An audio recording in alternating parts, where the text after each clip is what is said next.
Je suis Ayeri Bako Simone. Je viens d'être désigné par le président du conseil régional du Boclé, deuxième vice-présidente du conseil. Et mon sentiment général est d'abord un sentiment de reconnaissance. Un sentiment de reconnaissance à l'endroit du président Kébé Mamadou, président de la région. C'est également un sentiment de fierté. Depuis de nombreuses années, je me bats avec mes camarades pour le développement et l'épanouissement de nos contrées ainsi que le bien-être de nos populations. Et aujourd'hui, appartenir à ce conseil et à ce niveau de responsabilité marque pour moi un moment important.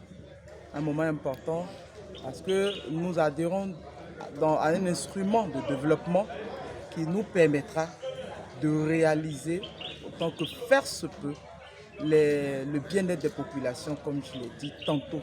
Je suis donc reconnaissante au président Kébé. Je suis particulièrement, et je tiens à le noter, reconnaissante aux populations du Boclé dans toutes ses composantes, à commencer par les chefs de village et les notables, les femmes, les jeunes, les guides religieux qui nous ont accompagnés tout au long de cette campagne. C'est véritablement un sentiment de fierté qui m'anime et je mesure l'ampleur de la tâche parce que l'espoir est grand. C'est une renaissance. Notre liste se nommait liste la renaissance du Boclé. C'est une renaissance. Je pense que les lampions sont tournés vers le Boclé parce que c'est la seule liste indépendante qui a pu remporter le suffrage au niveau du conseil régional dans notre pays. Et d'aucuns se demandent qui sont donc ces personnes. Effectivement, nous sommes un groupe de cadres, de jeunes, de personnes, mais véritablement tournés vers le développement de notre région, décidés à apporter un mieux-être, un avenir meilleur pour nos petits frères, nos enfants, pour nos parents, qui ont le droit de goûter aux fruits du développement de la Côte d'Ivoire tel que pensé par le président Alassane Ouattara. Nous voulons participer à ce concert de développement. Alors cette élection constitue pour nous-mêmes un nouveau départ, un départ rempli d'espoir. Alors comme vous parlez d'espoir, quel message justement pour lancer aux populations et à vos adversaires d'hier surtout? Aux adversaires, je dirais que l'adversité a pris fin. À l'occasion de l'installation du bureau du conseil, il est apparu clairement que c'est une équipe émanant de toutes les listes qui composent le conseil.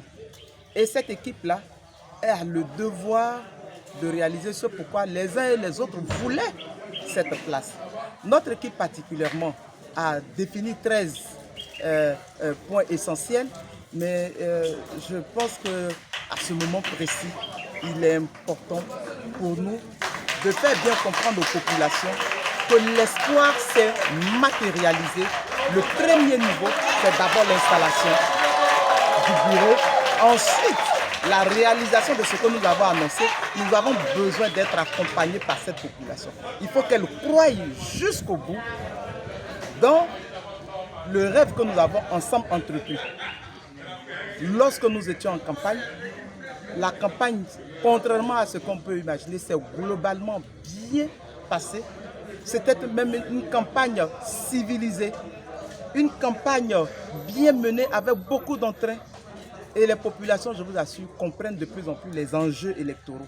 Alors, le message que je lance, c'est que nous puissions nous saisir ensemble par la main pour réaliser les différents projets annoncés avec l'aide de Dieu et surtout avec l'aide aussi du chef de l'État.